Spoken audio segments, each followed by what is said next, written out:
पोइमान्डो श्रृङ्खलाको यस 15औं पोइमान्डो सिरिजको यस 15औं श्रृङ्खलामा उपस्थित यहाँ सम्पूर्ण महानुभावहरूमा हामी भारतीय राजदूतावास तथा बिपी कोइरा नेपाल भारत प्रतिष्ठान हार्दिक स्वागत गर्दछौँ।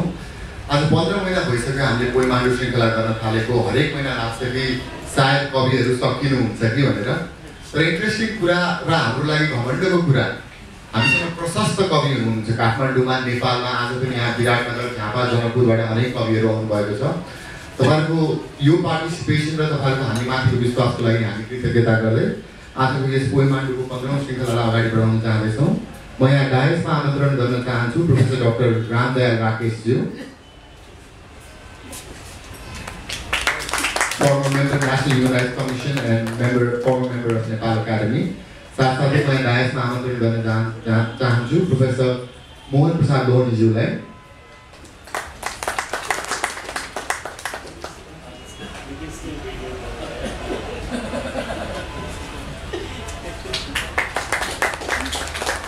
and similarly I'd like to call upon Abhay sir, Secretary of BP Koiran Nepal Foundation and Head of Press Information and Culture at the Indian Embassy।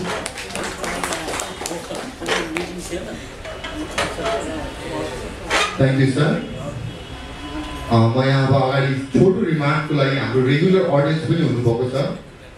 Doctor Ramdayal राकेशज्यू हाम्रो रेगुलर अडियन्स पनि हुनुभएको छ। छोटो रिमार्क्सको लागि केही बोलिदिनु हुनुको लागि त्यहीँबाट बोलिदिनु भए पनि हुन्छ सर।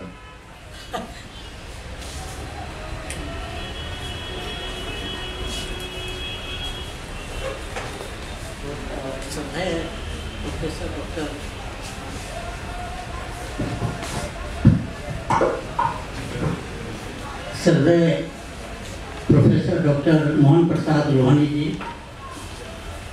कवि और कूटनीतिज्ञ अभय कुमार जी, दर्शक दीर्घा में उपस्थित विभिन्न भाषाओं के कवियों, देवियों, सज्जनों और संसार जगत के साथियों, मुझे 1 घंटा पहले खबर दी गई है कि मुझे कुछ बोल देना है पोइमांडो के बारे में। तो मैं वास्तव में बोलने के लिए तो आदत है बोलने की, बोल सकता हूँ, लेकिन पूरी तैयारी करके मैं नहीं आया हूँ। फिर भी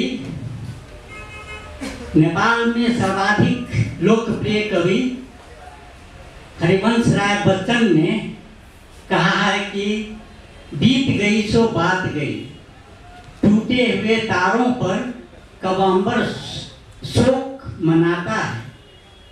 लेकिन कविता में सब कुछ संभव है। टूटे हुए तारों को भी सजाया जा सकता है, संवारा जा सकता है, जोड़ा जा सकता है, टूटे हुए धागों को भी पिरोया जा सकता है, ऐसा मुझे लगता है। तो पोइमांडो का मुख्य उद्देश्य भी यही है, जैसा मुझे लगता है। इसके द्वारा नेपाल और भारत के बीच में जो दौत्य संबंध है, उसमें एक सांस्कृतिक सेतु का निर्माण किया जा रहा है। और मुझे पिछले दिनों की याद आती है जब भारतीय राजदूतावास में श्री मंगल सिंह सुमन जैसे वरिष्ठ कवि, सांस्कृतिक सहकारी हुआ करते थे, डॉक्टर इंदुशेखर हुआ करते थे, अखिलेश मिश्र हुआ करते थे और मनोज भारती, वो खुद कवि नहीं थे, लेकिन कविता में उनको इतना आनंद आता था कि उन्होंने एक प्रोजेक्ट शुरू किया था, नेपाली कविताओं का हिंदी अनुवाद और अन्य राष्ट्रीय भाषाओं का भी हिंदी अनुवाद। लेकिन वह प्रोजेक्ट क्या हुआ, कहाँ है, किस स्थिति में है, मुझे मालूम नहीं है। शायद अभय कुमार जी को भी नहीं मालूम होगा। मैं अब कुछ भी कहने की स्थिति में मैं नहीं हूँ अभी। तो मुझे ऐसा लगता है कि ये पोइमांडो जो है वह उसी श्रृंखला की एक कड़ी है जो बीच में लुप्त हो गई थी। उसको अभय कुमार जी ने पुनर्जीवित किया है। और मुझे लगता है कि जब नेपाल और भारत के बीच में साहित्यिक और सांस्कृतिक संबंध का इतिहास लिखा जाएगा, उसमें अभय कुमार जी का नाम स्वर्णाक्षर में लिखा जाएगा, ऐसा मुझे लगता है। और क्योंकि उनके आने से सिर्फ पोएमांडू नहीं, सिनेमांडू, वॉइसेस, कन्वर्सेशंस और पता नहीं क्या क्या इन्होंने एक साथ इंट्रोड्यूस किया यहाँ पर, जो लगता है काठमांडू कवितामय हो गया है। कविता वैसे काठमांडू पहले से भी कवितामय है, मुझे कहने में कोई संकोच नहीं होता है। यहाँ हर एक दिन कोई न कोई गोष्ठी होती है, नेपाली की गोष्ठी होती है, हिंदी की गोष्ठी होती है, मैथिली, भोजपुरी, अवधी, थारू, शेरपा, गुरुंग सभी भाषाओं की गोष्ठी होती रहती है। लेकिन इस गोष्ठी का एक अलग ही अपना आकर्षण है, इसका अपना ही एक सौंदर्य है, जैसा मुझे लगता है। तो मैं ये कहना चाह रहा था कि कविता में सब कुछ संभव है और कविता तब तक नहीं मरेगी जब तक आदमी प्रेम करता रहेगा, क्योंकि इसकी आधारशिला प्रेम पर ही आधारित है। इस संबंध में कैलाश वाजपेयी जी की कुछ पंक्तियों को मैं उद्धृत करना चाहता हूँ। उनका एक काव्य संग्रह है हवा में हस्ताक्षर, तो उन्होंने लिखा है, फिर भी हम दोनों ब्रैकेट में कवि और कविता का रहना तय है। फिर भी हम दोनों कवि और कविता का रहना तय है, क्योंकि आदमी प्रेम करता है। तो जब तक आदमी प्रेम करता रहेगा तब तक कविता नहीं मर सकती। वैसे किसी ने कहा है कि the poetry of the earth will die, लेकिन मैं उस कथन से सहमत नहीं। कविता कभी नहीं मर सकती है, जब तक यह मानव सृष्टि रहेगी तब तक कविता बरकरार रहेगी, वो जीवित रहेगी।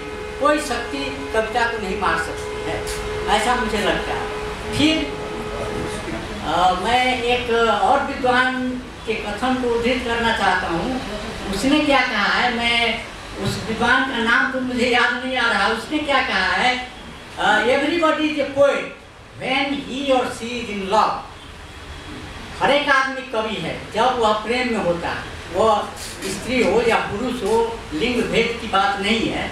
जब प्रेम में होता है तो वो कवि होता है, और बिना प्रेम का कविता का अस्तित्व असंभव। तो इन्हीं पंक्तियों के साथ मैं अपना 2 शब्द यहीं समाप्त करता हूँ। धन्यवाद।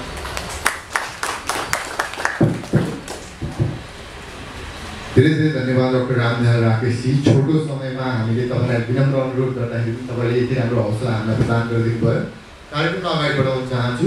सबभन्दा पहिला बोलाउन चाहन्छु कवि सविता गौतम दाहालज्यूलाई।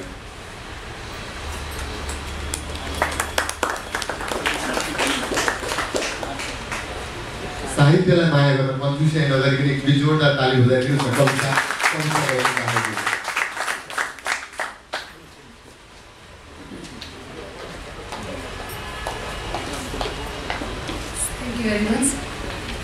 म विराटनगरदेखि काठमाडौँ आइपुगेकी छु र यो पोइमान्डूको बारेमा मैले पत्रिकामा सधैँ पढिरहेको हो र मलाई लागिरहेको थियो यो पोइमान्डूमा गएर कविता वाचन गर्न जुर्ला नजुर्ला, र यो अवसर जुटाइदिनु भएकोमा म आजको आयोजक कमिटीप्रति हार्दिक कृतज्ञता अर्पण गर्दछु, विशेष गरी अभय कि सरलाई।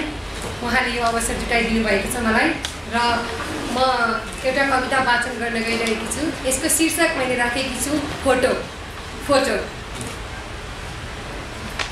कविता यस्तो छ, न आगो लागेको देख्छ, न पानी परेको, सुकाएको लुगा उठाउँदैन, हल्लिरहेको झ्यालको चुकुल लगाउँदैन। आमा फर्कन्छन्, भिजेको लुगा परैबाट देख्छिन्, लडेको ग्लास वा सडेको स्याउ त्यत्तिकै रहिरहन्छ। कमिलाको मेला भुइँभरि लागिरहन्छ।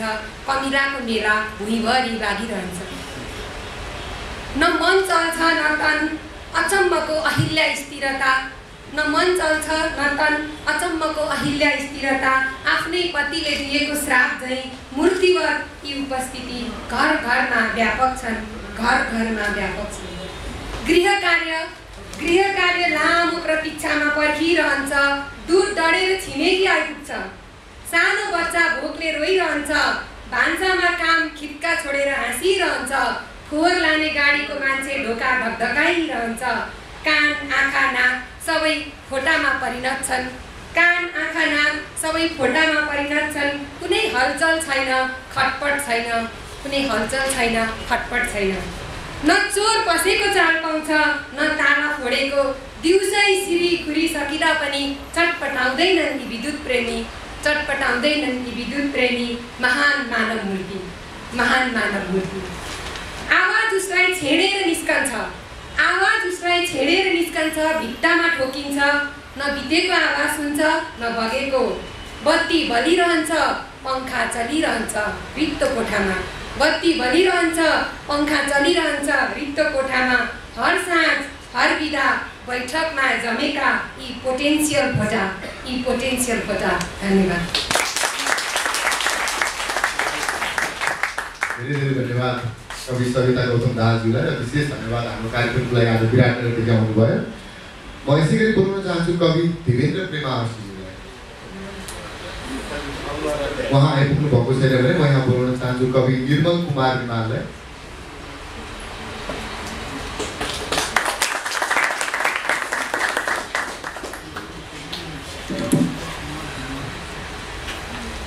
कविता बोल्नुभन्दा अगाडि म भन्नुभन्दा अगाडि आज मेरो पहिलो बाजी यो पोइमान्डुमा मेरो उपस्थिति हो। यो पोइमान्डु भन्ने शब्द नै बडा प्रिय लाग्यो मलाई। अघि म हाम्रो एकजना मित्रसँग कुरा गरिरहेको थिएँ, यो जसले पनि सोचेको होला त्यसको दिमाग ज्यादै एप्रिसिएट गर्न लागेको होला जस्तो मलाई लाग्यो। पोइमान्डु काठमाडौँका मान्छेहरूलाई एउटा जागरुक बनाउनको निम्ति, तिमीहरू जाग भन्नको निम्ति कविताबाट एउटा इन्सपायर गर्ने नाम जस्तो मलाई लाग्यो। धेरै भाषण गर्न त म आएको होइन, पहिलो बारी भएको हुनाले यति मैले तपाईँहरूसँग बोल्ने चेष्टा गरेँ, त्यसको लागि माफी चाहन्छु।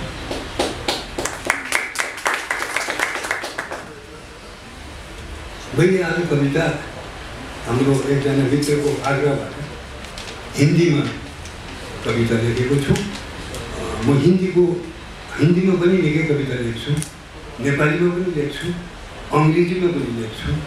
एउटा नशा जस्तो लागेपछि त्यो नशाको पूर्तिको लागि निरन्तर कोसिसमा रहिरहेको छु। अब कविताको टाइटल छ हम तैयार होके बैठे हैं, हम तैयार होके बैठे हैं। क्या कुछ नहीं किया हमने, क्या कुछ नहीं किया हमने दिलरुबा को मनाने के लिए, क्या कुछ नहीं किया हमने दिलरुबा को मनाने के लिए। पर खुद को मशक्कत करना पड़ता है यारों, पर खुद को मशक्कत करना पड़ता है यारों, फितरत को बनाने के लिए, फितरत को बनाने के लिए। तहे दिल से मोहब्बत करने वाले, तहे दिल से मोहब्बत करने वाले बहुत कम है इस जहां में, तहे दिल से मोहब्बत करने वाले बहुत कम है इस जहां में। हम तो सिर्फ आशिकी जानते हैं, नहीं है हमारे पास वक्त खुराफात करने के लिए, नहीं है हमारे पास वक्त खुराफात करने के लिए, खुराफात करने के लिए। बुजुर्ग कहते हैं कर लो नेकी क्योंकि दो पल की है ये जिंदगानी। बुजुर्ग कहते हैं कर लो नेकी क्योंकि दो पल की है ये जिंदगानी। कोई खास वक्त नहीं होता किसी पर न्योछावर होके छा जाने के लिए, कोई खास वक्त नहीं होता किसी पर न्योछावर होके छा जाने के लिए, छा जाने के लिए। बेताब दिखते हैं सभी, बेताब दिखते हैं सभी, जहां में रास्ता न पाकर सही। बेताब दिखते हैं सभी, जहां में रास्ता न पाकर सही। फिक्र मत करो यारो, हम तैयार होके बैठे हैं यहाँ हद से गुजर जाने के लिए। हम तैयार होके हद से गुजर जाने के लिए, हद से गुजर जाने के लिए। Thank you. नहीं है हमारे पास, नहीं है हमारे पास बाकी बचा कुछ भी, नहीं है हमारे पास बाकी बचा कुछ भी, लुटा दिया है हमने सब कुछ। नहीं है हमारे पास बाकी बचा कुछ भी, लुटा दिया है हमने सब कुछ। भरम को तोड़ना ही पड़ता है यारो, हकीकत को आजमाने के लिए। भरम को तोड़ना ही पड़ता है यारो, हकीकत को आजमाने के लिए, हकीकत को आजमाने के लिए। Thank you, thank you. जैसे नदी का है दो किनारा, जैसे नदी का है दो किनारा, हर किसी की जिंदगानी में आसीन है शाम और सवेरा। जैसे नदी का है दो किनारा, हर किसी के जिंदगानी में आसीन है शाम और सवेरा। पर बहुत देर कर दी तुम लोगों ने, पर बहुत देर कर दी तुम लोगों ने इतनी सी बात समझने के लिए। बहुत देर कर दी तुम लोगों ने इतनी सी बात समझने के लिए, इतनी सी बात समझने के लिए। लास्ट, यारी को जब भी देखो तुम, यारी को जब भी देखो तुम, वो रहती है होके सदाबहार। यारी को जब भी देखो तुम, वो रहती है होके सदाबहार। चाहे दुनिया के किसी भी कोने पर जाओ, चाहे दुनिया के किसी भी कोने पर जाओ, वो तैयार होके बैठी है महकने के लिए। वो तैयार होके बैठी है महकने के लिए, महकने के लिए। Thank you very much.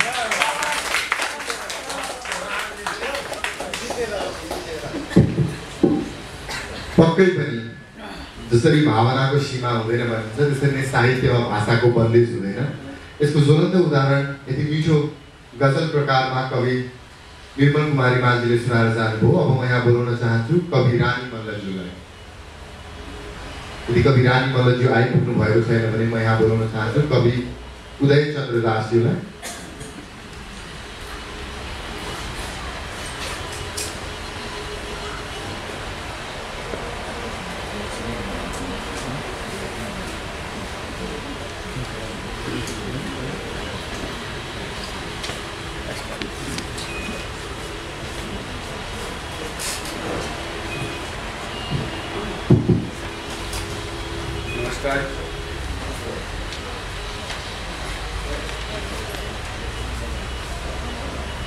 Hindi में कविता दुहाई शीर्षक से।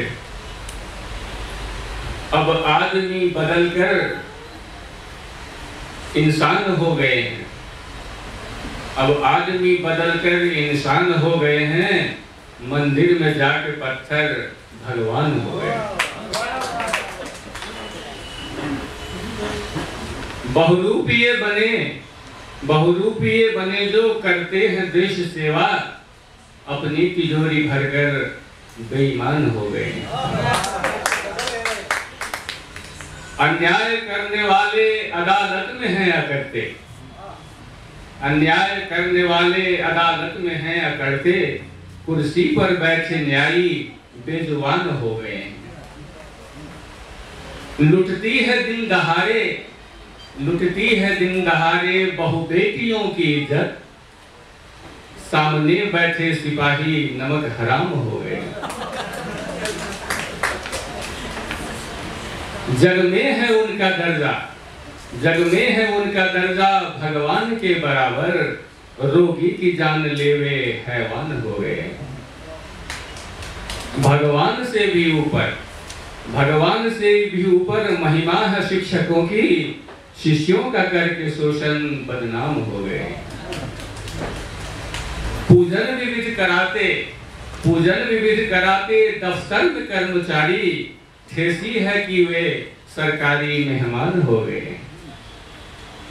उन्माद से उभरती हुंकार करती बोली, उन्माद से उभरती हुंकार करती बोली, लगता है अब गधे भी पहलवान हो गए। है भीड़ में अकेला हर आदमी भटकता, है भीड़ में अकेला हर आदमी भटकता, आती न कोई आहट शमशान हो गए। किससे करें शिकायत, किससे करें शिकायत, किससे करें गुजारिश, मासूम चेहरों के मुस्कान खो गए। एक आस अब तुम्हारी, एक आस अब तुम्हारी, सुन लो है ऊपर वाले, संताप सहते तेरी संतान रो रहे हैं, संताप सहते तेरी संतान रो रहे हैं।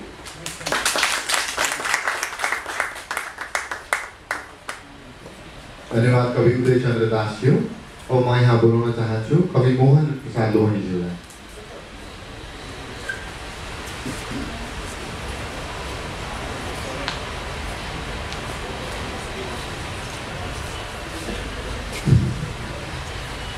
सर्वप्रथम त मेरा मित्र राकेशजीले अवयवलाई जुन कम्प्लिमेन्ट दिनुभएको छ त्यसमा म पनि सरिक हुन चाहन्छु। वास्तवमा यो काठमाडौँमा आएपछि उहाँले नेपाल भारत बीच सांस्कृतिक साहित्यिक सम्बन्धलाई प्रगाढ तुल्याउन जुन योगदान गर्नुभएको छ त्यो वास्तवमा हामी कसैले पनि बिर्सन सक्दैनौँ। मैले पनि कविता हिन्दीमै लेखेको छु। म 5 वर्ष बनारस हिन्दू युनिभर्सिटीमा एमए पिएचडी दुईटैको लागि बसेको हुनाले हिन्दी त म बुझ्छु नै, र त्यहाँ पनि हिन्दीमै बातचित कुराकानी हुन्थ्यो। तर पहिलोपटक हिन्दीमा, र अहिले म हाम्रो मित्र राकेशजीलाई भन्दा त्यो दुईवटा अगाडि मेरा निर्मलजी त टोलवासी नै हो, हामी टेलिभिजनमै बस्थ्यौँ। अहिले त म सहर बासबारतिर गएको छु, त अर्को मित्रलाई चिन्दिनँ। दुवैजनाले आफ्नो कविता पाठ गरेर यहाँहरूलाई मुग्ध बनाइदिनु भयो। तर अब सायद चाहिँ मेरो कविता सुनेर निराश नभर्नु होला।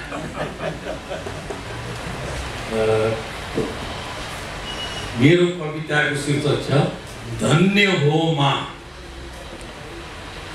धन्य हो माँ, सदियों से हम स्वतंत्र हैं, लोकतंत्र पर हमें नाज है,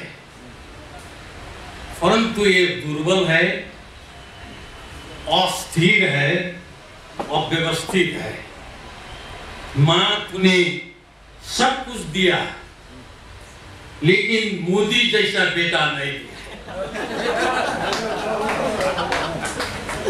क्यों नहीं दिया? हमें मालूम है तेरा जवाब क्या होगा। तू कहेगी मेरे इतने बच्चे नेता बन चुके हैं, तुम लोगों को अब क्या चाहिए? मां हमें नेता नहीं राजनेता चाहिए। हाँ, ऐसा राजनेता जो मंडेला, महाथीर और मोदी जैसा हो। अब यो मंडेला, महाथीर, मोदी को फर्स्ट लेटर यम छ नि, हामी अंग्रेजीमा, म त अंग्रेजी साहित्यको भावनाले आइलिटरेसन अनुप्रास, जो मंडेला, महाथीर और मोदी जैसा हो, जो खुद को मिटा के जनता, समाज और राष्ट्र के लिए जी सके। माँ सुन लो हमारी पुकार, मंडेला इस दुनिया में नहीं है। महाथीर आराम से अपनी उपलब्धियों को निहार रहे हैं, देख रहे हैं, युवा नेतृत्व की सफलताओं और विफलताओं को। पड़ोस में अब मोदी का अवतरण हुआ है। सिर्फ गुजरात को नहीं, पूरे भारत को ऊपर उठाने के लिए उनका लक्ष्य महान है। प्रगति और समृद्धि सिर्फ भारत की नहीं, समस्त दक्षिण एशिया प्रगति पथ पर बढ़े, समृद्धशाली बने। धन्य हो भारत माता, मोदी को तूने जन्म दिया। धन्यवाद। धन्यवाद प्रोफेसर मोहन प्रसाद लोहनीज्यू। और मैं यहाँ बोलाउन चाहन्छु कवि जोय सिंहज्यूलाई। कवि जोय सिंहजी आइपुग्नु भएको छैन भने म यहाँ बोलाउन चाहन्छु कवि सौरभ बस्यालज्यूलाई।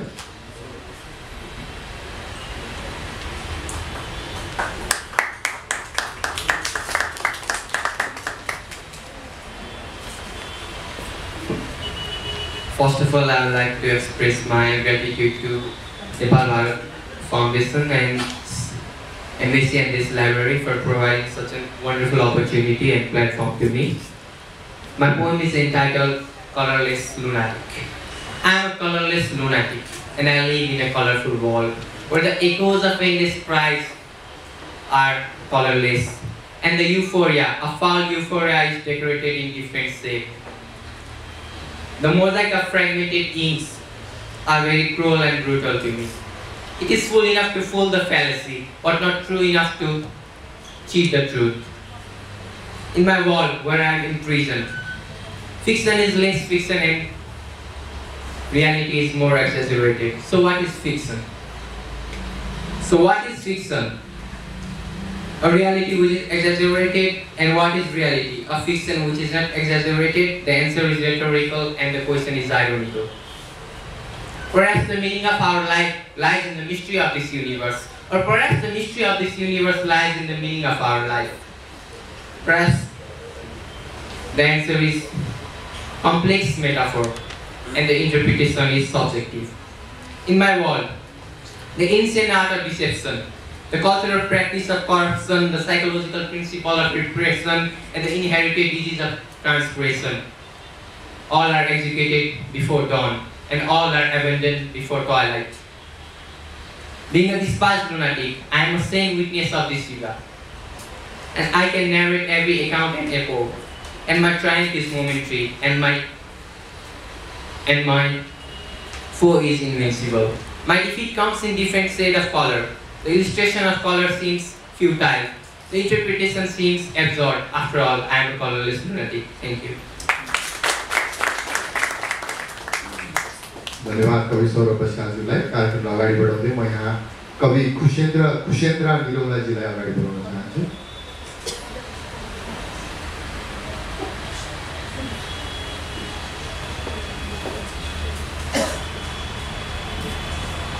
म अभिनेता खुसी हुँ खुशेन्द्र निरौला। आजभन्दा 1.5 वर्ष अगाडि 2069 साल फागुन 24 गतेको बिहान हामीले चन्द्रमेघमा एउटा कार्यक्रम गरेका थियौँ जहाँ तत्कालीन नेपालका लागि भारतीय राजदूत अनि अभय सर पंकज सर लगायतको टोलीसँग हामीले एउटा सुन्दर कार्यक्रम गर्न पाएका थियौँ। त्यो अवसर मिलेको थियो हामीलाई। छोटो समयमा धेरै राम्रो कार्यक्रम भएको थियो। त्यो कार्यक्रम हामी अझै पनि बिर्सन सक्दैनौँ। लेखनाथ पुस्तकालय लगायत अन्य साहित्यकारहरूको माझमा भएको त्यो कार्यक्रम स्मरणीय छ हाम्रो लागि सदा। त्यो कार्यक्रममा अभय सरले जाने नजाने प्रकृति र आकाश त्यस्तै केही शीर्षकको कविता वाचन गर्नुभएको थियो। इङ्ग्लिस कवितालाई नेपालीमा परिमार्जित गरेर वाचन गर्नुभएको थियो। हामी सम्पूर्ण खुसी भएका थियौँ। ज्यादै आत्मीय कार्यक्रममा आत्मीय वातावरणमा त्यो कार्यक्रम सम्पन्न भएको थियो। म कार्यरत एफएम कञ्चनजङ्घा एफएमबाट त्यो कार्यक्रमका झलकहरू पनि मैले प्रस्तुत गरेकी थिएँ। आज त्यस्तै सुन्दर कार्यक्रममा पुस्तकालयभित्रै सहभागी हुने अवसर पाएको छु। धेरै खुसी लागेको छ। म छोटा दुईटा कविता भन्छु। एउटा गजल छ। बसन्ती वागीमा फुल्ने चमेली वैशाखको गन्ध, बसन्ती वागीमा फुल्ने चमेली वैशाखको गन्ध, बसन्ती वागीमा फुल्ने चमेली वैशाखको गन्ध, मलाई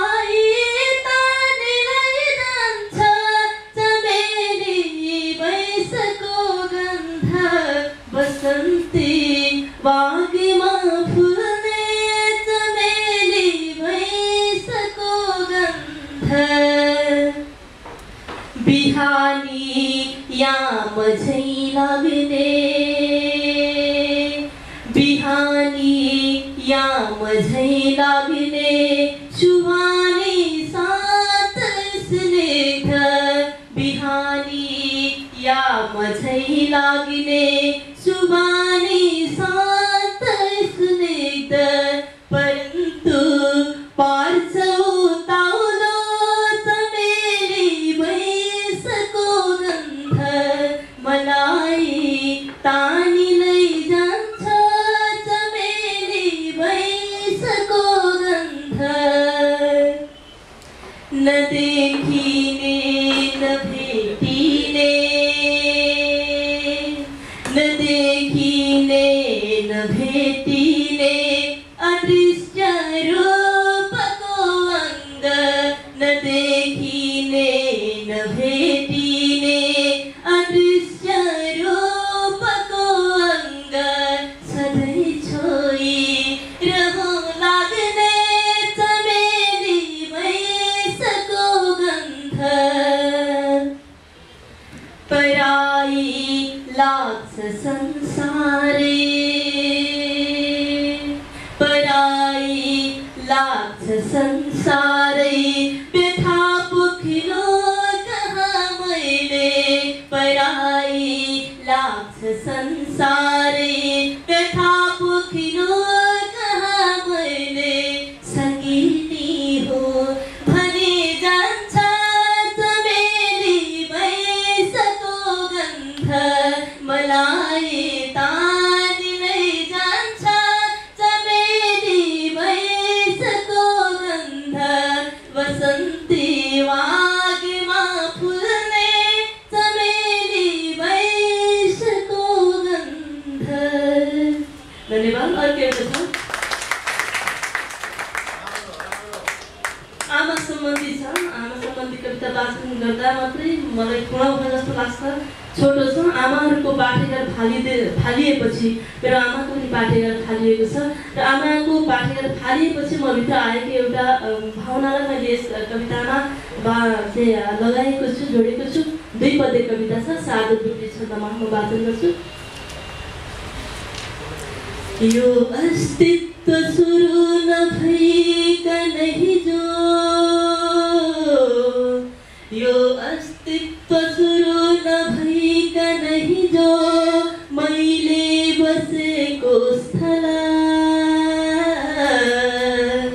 लाखौँलाई हराई जित पहिलो मैले गरेको स्थल सारा सृष्टि गरी यहाँ धरणीलाई भर्ने भराउने तरा फ्याँकियो अब छैन जन्म अघिको मैले बसेको घर फ्याँकियो अब छैन जन्म अघिको मैले बसेको घर त्यस्तो साधन छैन यो जगतमा निर्माण मेरो हुने राम्रा अङ्ग प्रत्यङ्ग रङ्ग अथवा आकार मेरो दिने जोड्यो अङ्ग कसेर टम्म बलिया यी हात गोडा तरा फ्याँकियो अब छैन जन्म अघिको मैले बसेको घर फ्याँकियो अब छैन जन्म अघिको मैले बसेको घर फ्याँकियो अब छैन जन्म अघिको मैले बसेको घर। धन्यवाद।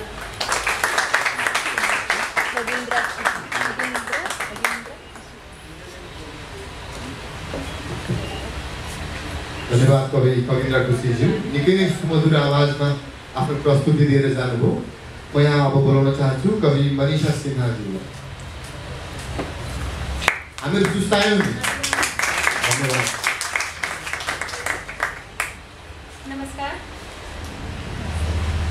पहली बात तो मैं ये कहना चाहती हूँ कि मैं कवि नहीं हूँ, बस अपनी भावनाओं को चंद पंक्तियों में रख के आप लोगों के सामने प्रस्तुत कर रही हूँ। अगर कोई कमी रहे तो कृपया क्षमा करें। उम्र के मेरी कविता का शीर्षक है चौथे दशक की दस्तक। उम्र के चौथे दशक पे दस्तक देती जिंदगी, बालों की ये हल्की सी सफेदी, बीते समय का जैसे हिसाब लेती जिंदगी। उम्र के चौथे दशक पे दस्तक देती जिंदगी। माँ बाबा अब बूढ़े हो गए, माँ बाबा अब बूढ़े हो गए, आंसू उनके सब मेरे हो गए, सीने में हर पल उनकी धड़कन जीतती जिंदगी। उम्र के चौथे दशक पे दस्तक देती जिंदगी। और जब माँ बाबा की बात होती है तो आंखें ऐसे ही भर आती हैं। यूं तो हमने हर पल को जिया, यूं तो हमने हर पल को जिया, आंसू और खुशियों को पिया। यूं तो हमने हर पल को जिया, आंसू और खुशियों को जिया, पर अब हर पल अपनों को खोने की चेतावनी देती जिंदगी। उम्र के चौथे दशक पे दस्तक देती जिंदगी। लोरी गाना कब का छूटा, लोरी गाना कब का छूटा, समझना समझाना कब का छूटा। लोरी गाना कब का छूटा, समझना समझाना कब का छूटा। छोटों से ही जिंदगी के सबक लेती जिंदगी। उम्र के चौथे दशक पे दस्तक देती जिंदगी।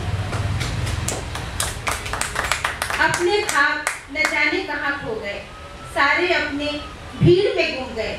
बच्चों के सपनों में अपना सपना ढूंढती जिंदगी। उम्र के चौथे दशक पर दस्तक देती जिंदगी। अंतिम दो पंक्तियाँ जो मैं अपने हस्बैंड को समर्पित करना चाहूँगी। शुरू में ऐसा होता है कि जिंदगी में जब हम साथ चलते हैं तो हमारे बीच बहुत सारे मतभेद होते हैं, लेकिन ये चौथे दशक आते आते जिंदगी कुछ और डिफिनीशन लेके चली आती है। जो जिंदगी शुरू होती है लड़ाइयों से, वो पता नहीं कैसे एक दूसरे पे इतनी ज़्यादा डिपेंडेंट हो जाती है। इसलिए मैं ये दो पंक्ति अपने हस्बैंड को समर्पित करके और कविता खत्म करना चाहूँगी कि जीवन साथी अब जीवन हो गए, जीवन साथी अब जीवन ही हो गए। तेरा मेरा ये भेद हो गए, तेरा मेरा ये भेद हो गए। खुद को अपना खुद को उनका उनको अपना के हर्षित होती जिंदगी। उम्र के चौथे दशक पे दस्तक देती जिंदगी।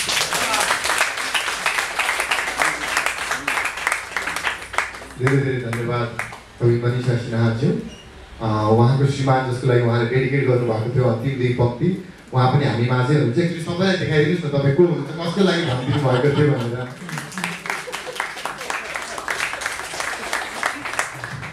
कार्यक्रमलाई अगाडि बढाउँदै हामी माझ कवि जोय सिंह राणाजी आइपुगिसक्नु भएको छ। म उहाँलाई आफ्नो कविता प्रस्तुत गर्न अगाडि बढाउँछु।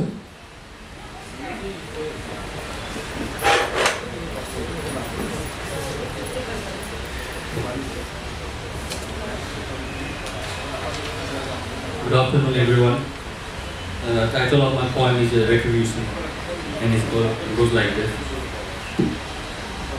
All the angels have gone to a place where none is left. You can hear the songs of their loneliness that still echoes in your mind and soul. Gods now are lost and dying, leaving us behind in their despair and torment. Where drops of painful rain pours down, it burns you all around. And there is someone who is left behind. It stretches its hand to you from the clouds of mist, smoke and fire, and it recites, I am hope. But hope has lost its friend, that is belief. Men have lost them in spaces, between spaces of time. Where will I roam in self-pity? In these dark thoughts where star shines in the mist of faded glory. No longer the sword of thy holy is shown, nor the rider in the white horse rode, whose draped in blood of innocence, where victory is not his motive, but revenge is. In time, now angels crawl in the dark, with their golden wings clipped from their backs. There is no light in them, just tears and cries are bound to them. Forgive me, God, I am no longer your servant. I've been through infernos of hell. I'll guard your heaven of paradise and drink my vengeance with your soul. Thank you. धन्यवाद कवि जोई सिंह राणाज्यू। हामीमा कवि रजनी मल्लजी आइपुगिसक्नु भएको छ। म उहाँलाई अगाडि आमन्त्रण गर्न चाहन्छु। उहाँ आफ्नो कविता नेवारीमा प्रस्तुत गर्दै हुनुहुन्छ। नेवारीमा भएको हुनाले एउटा सानो विनम्र अनुरोध, कवितालाई सिनोप्सिस र अलिकति ट्रान्सलेसन गरिदिनु भयो भने नन नेवारी स्पिकिङ ल्याङ्ग्वेजहरूले पनि यो कविताको मिठास र सारलाई आत्मसात गर्न पाउनुहुनेछ।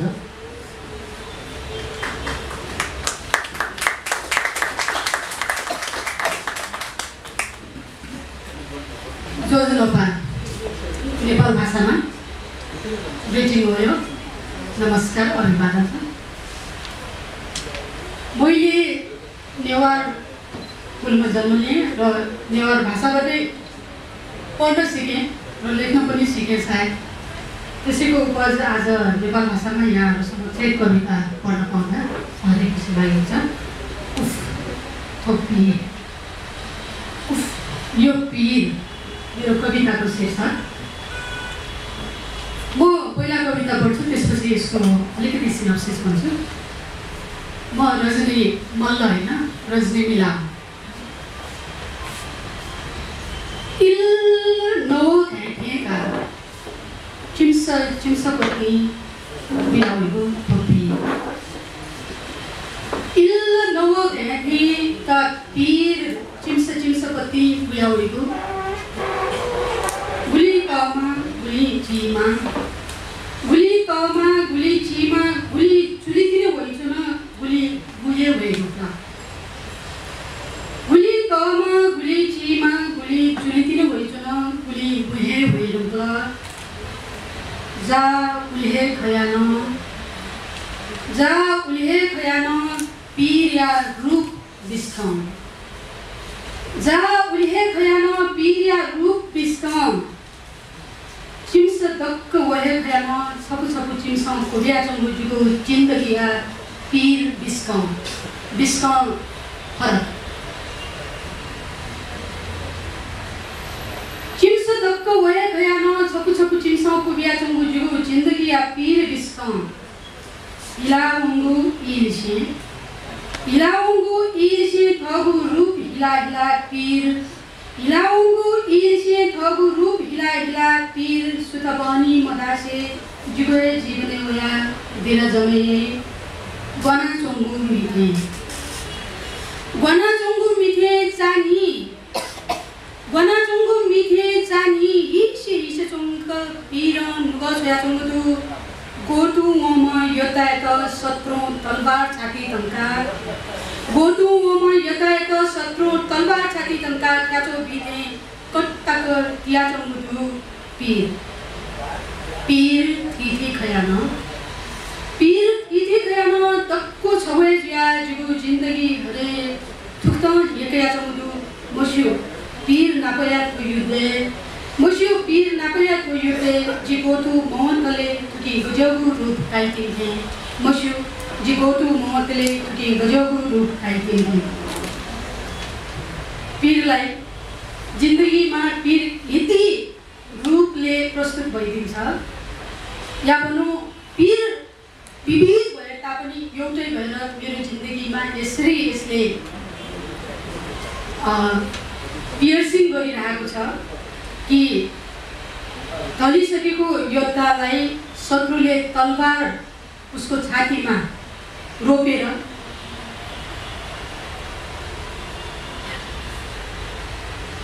रोपिरहेको जस्तै पीर विविध भएर पनि एउटै भएर मेरो जिन्दगीमा हरे यसरी यसले पियर्सलाई के भन्ने छिरिरहेको के मलाई थाहा छैन। म मेरो जिन्दगीको अन्त्य नभएसम्म यो पीरले कति प्रकारको रूप लिएर मलाई दसिरहेछ। हस्, धन्यवाद। धन्यवाद कवि रजनी मिल्लाज्यू। यहाँ म अब बोलाउन चाहन्छु कवि विजिता चौधरीज्यूलाई। कवि विजिता चौधरीज्यू हामी माझ आइपुग्नु भएको छैन भने म यहाँ बोलाउन चाहन्छु कवि नारायण भद्राचार्यज्यू। उहाँले पनि नेवारीमा कविता प्रस्तुत गर्दै हुनुहुन्छ।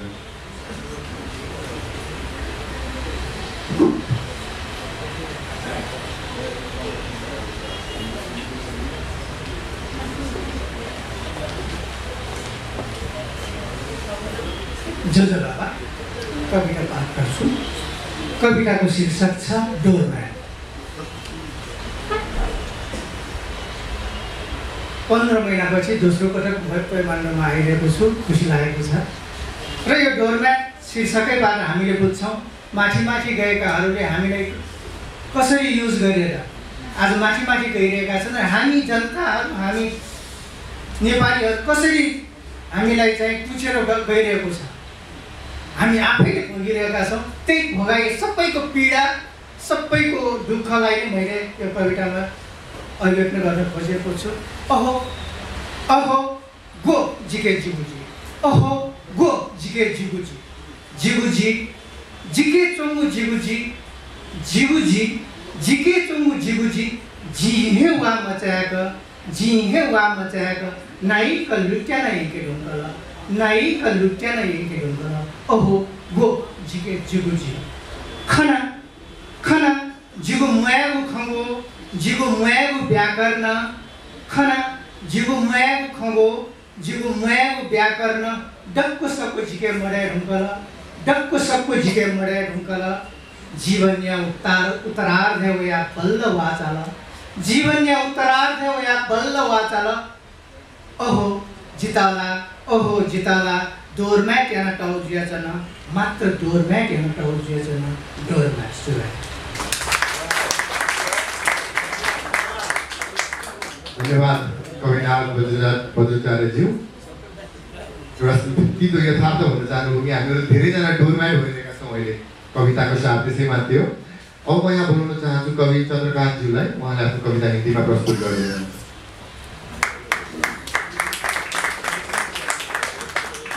धन्यवाद।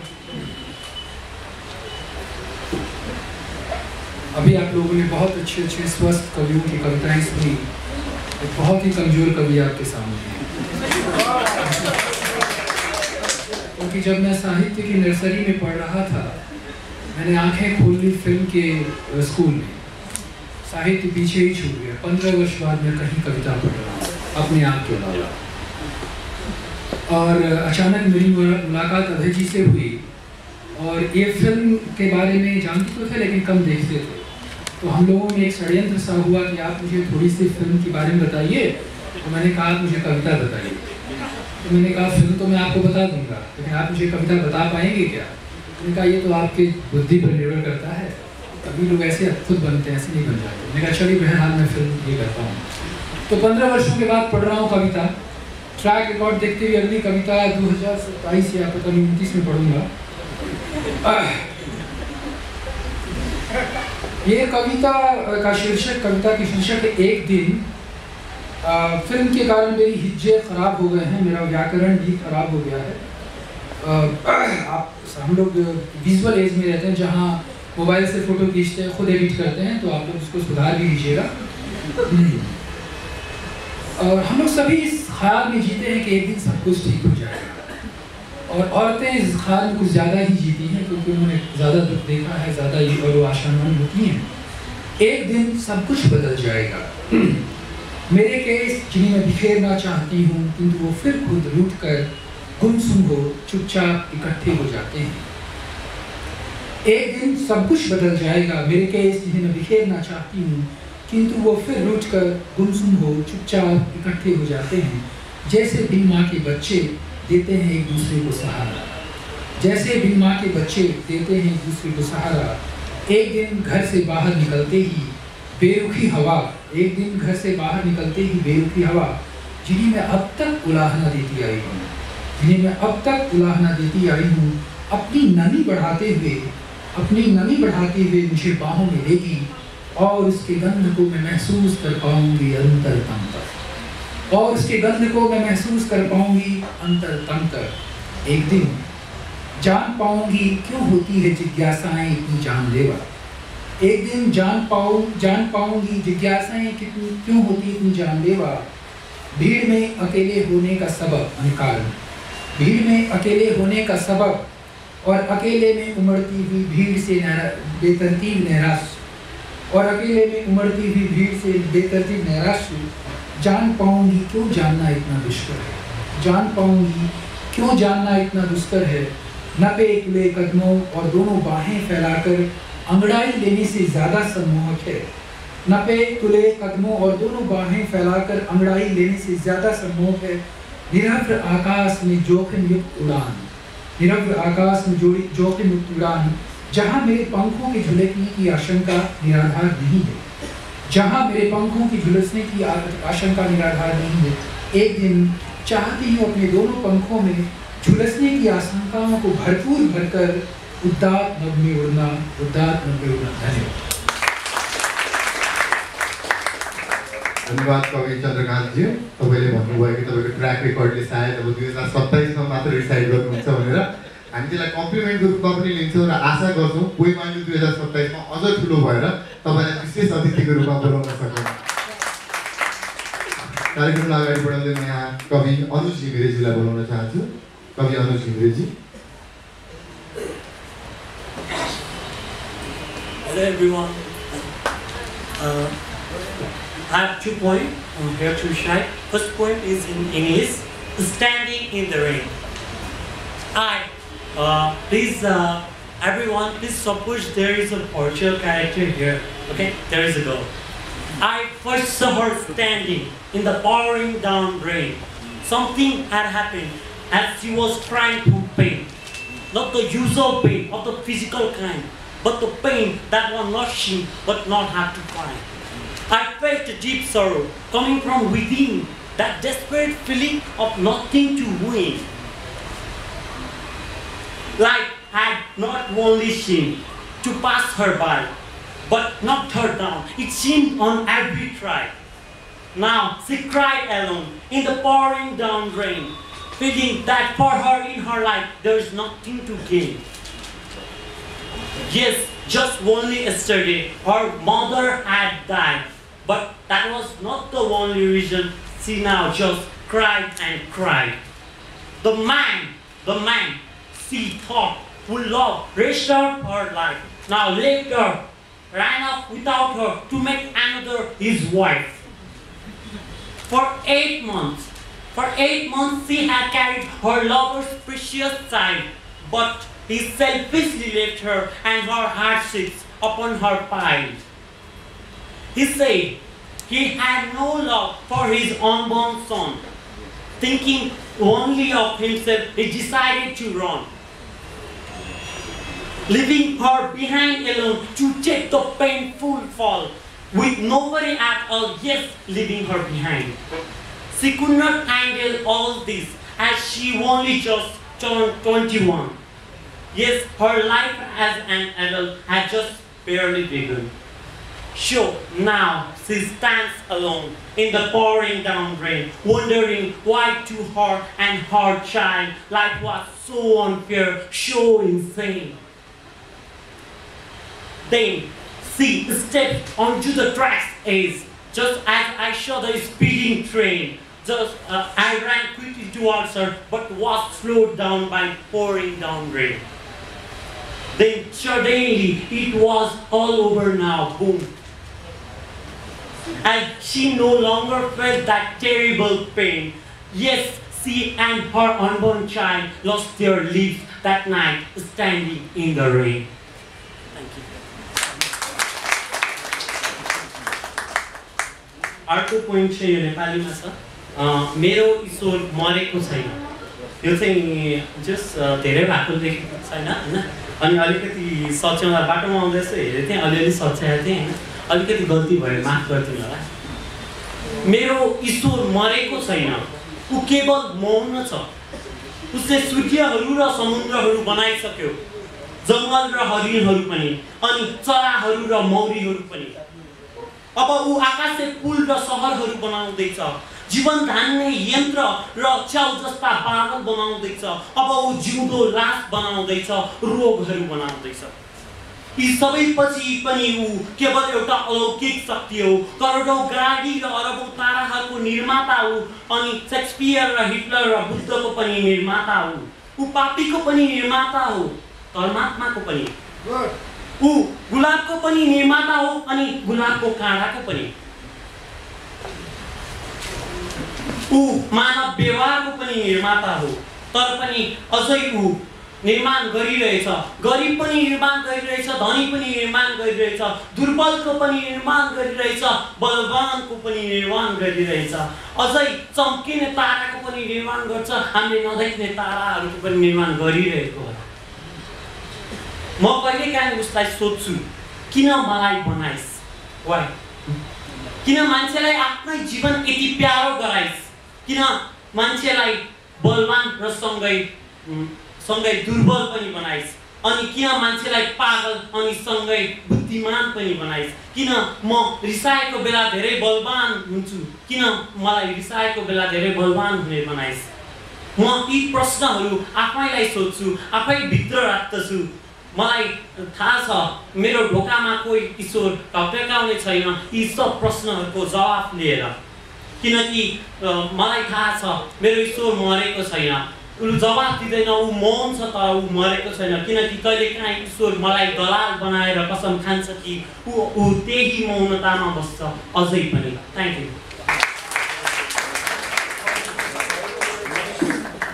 धन्यवाद कवि अनुज घिमिरेजी, यस निकै राम्रो भिजुअल रिसाइटेसन दिएर जानुभयो।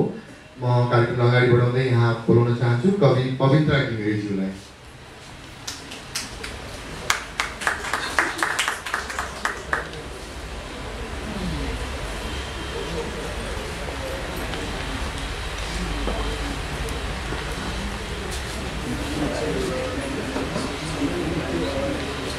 नमस्ते, मैले पनि एउटा सानो कविता लिएर आएको छन्दमा लेख्ने प्रयास गरेको छु, शाब्दिक छन्दमा। मेरो कविताको शीर्षक छ नारी वा वनिता। यो आकाश समस्त अर्ध जसको निजा छ आफ्नै किन, बाधा अडचनका पहाड तरखै उनमै छ सारा दिन। काँडा हुन्छ कुरीतिका जडहरू खेल्दा कुसंस्कारले, पोल्दा हुन् कदका गरा पैरमा ती धारिला धारले। सर्ने छैन पछि अघि अटलता गाडेर आऊ तिमी, पीडा अडचनका पहाड धरमा ढालेर आऊ तिमी। कमजोरीपनका विधाहरू सबै मारेर आऊ तिमी, तिम्रो सामु धैर्यताहरू भए झारेर आऊ तिमी। हावाका घर झुन्ड ती पुरुषका तोडेर आऊ तिमी, सीमा चार दिवारका फसल नै छोडेर आऊ तिमी।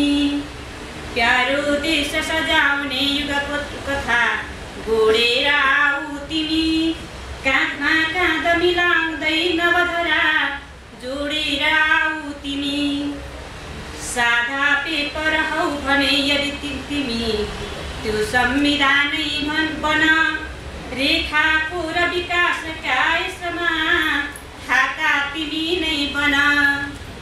छानु क्वाल भयो दिवार घटिया, कमजोर भयो चर, इँटा थप्न जुटौँ समस्त वनिता मजबुत बनाऊ घर।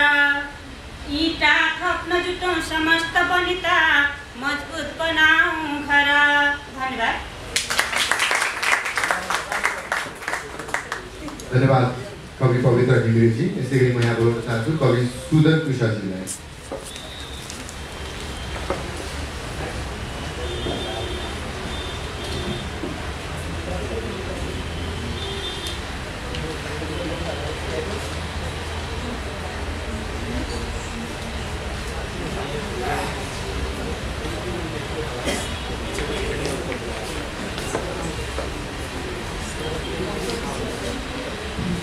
पछाडि तपाईँहरू उभिराख्नु भएको देख्दैछौँ हामी, अगाडि सिट खाली छ, अगाडि आएर बस्नुभयो भने चाहिँ जोडदाता सभापतिज्यू, आउनु विशिष्ट वर्ग र कवि मित्रमा नेपाल भाषामा लिखित यो कविता